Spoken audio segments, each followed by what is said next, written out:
Kanye would make his own controversy just days after his album released.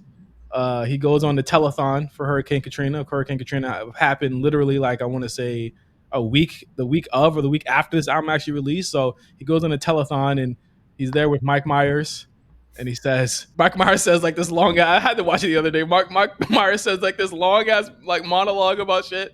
And then Kanye says, dead face, deadpan, George Bush does not care about black people. They cut to Chris Tucker. Chris Tucker's like, oh fuck. Chris Tucker's like, It's so funny because like nowadays, if someone went on air and was like Joe Biden doesn't care about black people, no one would even bat an eye. It's the 18th thing on the news. If that It's the tame thing to say. Like he didn't say like fuck George Bush. He's just like George Bush don't care about black people.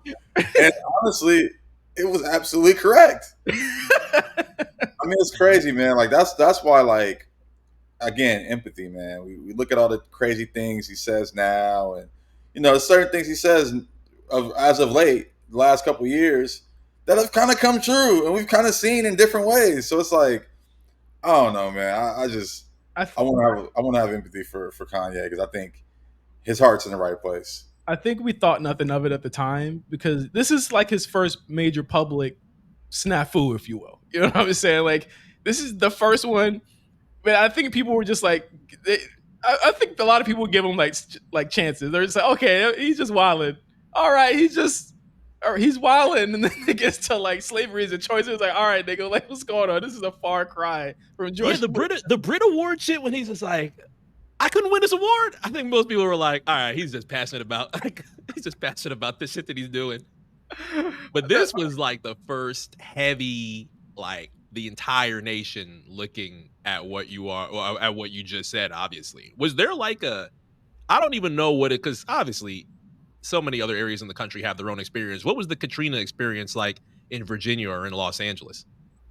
Man, that shit was fucking crazy. Because first I had family in Baton Rouge, so it wasn't. They weren't rocked, but it was like close enough to where everyone from New Orleans went to Baton Rouge. Get out. Yeah. Yeah, but it was really crazy here because a lot of people from New Orleans came to Los Angeles, and I'll never forget. It was a bunch of like Katrina refugees at my high school. This is when I was at Hollywood High. Yeah, and man, I wish I was still in contact with this one chick because she was bad as hell. Oh my god, the crazy accent. Oh my god, thick as shit. Oh, it was like anyway. Yeah, it was just a lot of just refugees, and they were just around and just like hearing their story and just hearing about all they had to go through and coming to Los Angeles and living in hotels. Like it was hard. It was tough for them. So yeah, it was definitely. I felt the effects of it just because I was close to it a little bit. Yeah. But yeah, how was it in Virginia? Were people coming from New Orleans to Virginia? Nah, but I was. They were going to Houston. That's Houston up. They was for sure going to Houston, but I think I was at school at that time, so they had like setups where you could like go donate money and shit like that. Mm-hmm. Like they had like little like donate canned goods and stuff like that. They had that around our campus or whatever, which was kind of cool. I'd actually gone to the grocery store and donated like some canned goods at the time, just because I like again I was like the first kind of social issue that I was old enough to know like that was serious, and I was old enough to like, be involved in.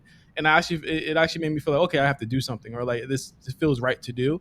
I think mostly like the effect of that is like effect on me just as a consumer of media was like how it affected Lil Wayne at the time. You know what I'm saying? Like I didn't get the full breadth of what was going on until Lil Wayne explained it on like Georgia Bush, and explained it on all of his songs on his mixtapes and stuff like that. And you would think an artist like that would have like very little to say or to do with anything like that, but he was very vocal about all of that at the time, and I think that showed me like what it was in Virginia, because I had no viewpoint of what it was. We were like, we get hurricanes out here all the time, but not like fucking that. You know what I'm saying? Like not like that. It was crazy.